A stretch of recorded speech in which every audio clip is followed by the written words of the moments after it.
Sa mapagpalang araw po sa ating lahat. Welcome po sa ating 365 daily devotion with Pastor Russell Ocampo. So, ang topic po natin for today is ikaw ba ay tunay na leader o leader-lideran ba? And may concept po ito na elders or leaders.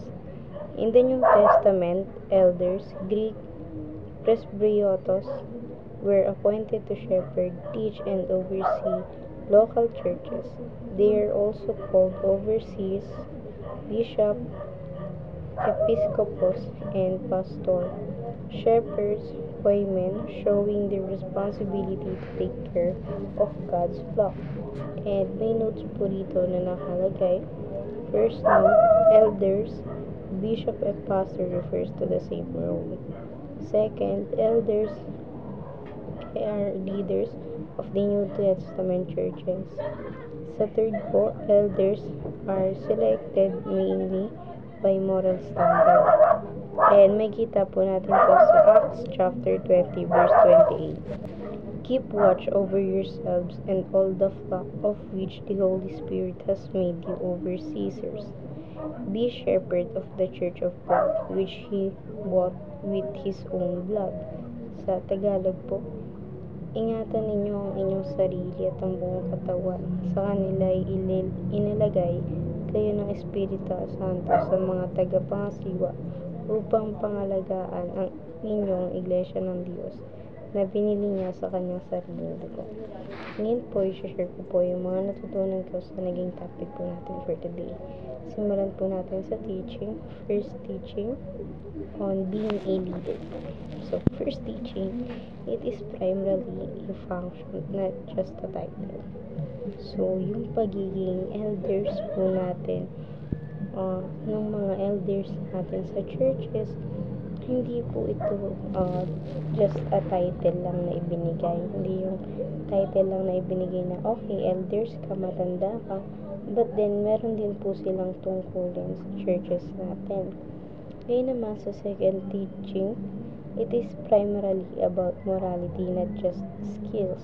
So, syempre kasi pag matanda, hubog na sila sa mga skills na nasasabi natin. But they have morality rin na dapat nagampanan sa atin, sa mga batang, mga naniniwala sa ating Panginoon. Sa third teaching, it is primarily about serving, not being served. So, ito po yung mga elders na dapat nagsiserve sila sa mga mamamayan nila dun sa loob ng church, yung mga tao dun sa loob ng church. Hindi yung dapat sila yung pinagsisilihan. So, mali yung paniniwalang ganon. Ngayon naman sa application na tayo. First application, lead accordingly to your own God-given capacity. So, sa iyong pagbibigay ng paglilingkod sa mga kapwa mo doon sa loob ng churches, gawin mo siya with God's grace, hindi doon na ginagawa mo lang siya kasi tungkulin mo yun or ibinigay sa yung tungkulin na yun. But then, gampanan natin siya kasi ayun yung ibinigay sa atin ng Panginoon. Ngayon naman sa second application, lead as a messenger who lead the messages. So, ito po yung every time na nag-share po si God ng words sa atin, kasi sila yung mga taong nagiging parang mensahe or messenger na ginagawa ng Panginoon upang sa ganun mapag-aralan natin yung salita niya. Ngayon naman sa third application, lead a small group in your church or community. So, yung mga elders po, dapat nagsa-start din po sila ng small group or mga Bible studies na ginagawa within the church community na sa ganun yung pagbalibula yung salita ng Diyos. Ngayon naman sa discussion tayo, how can you better leader at home, church, community, business, or career?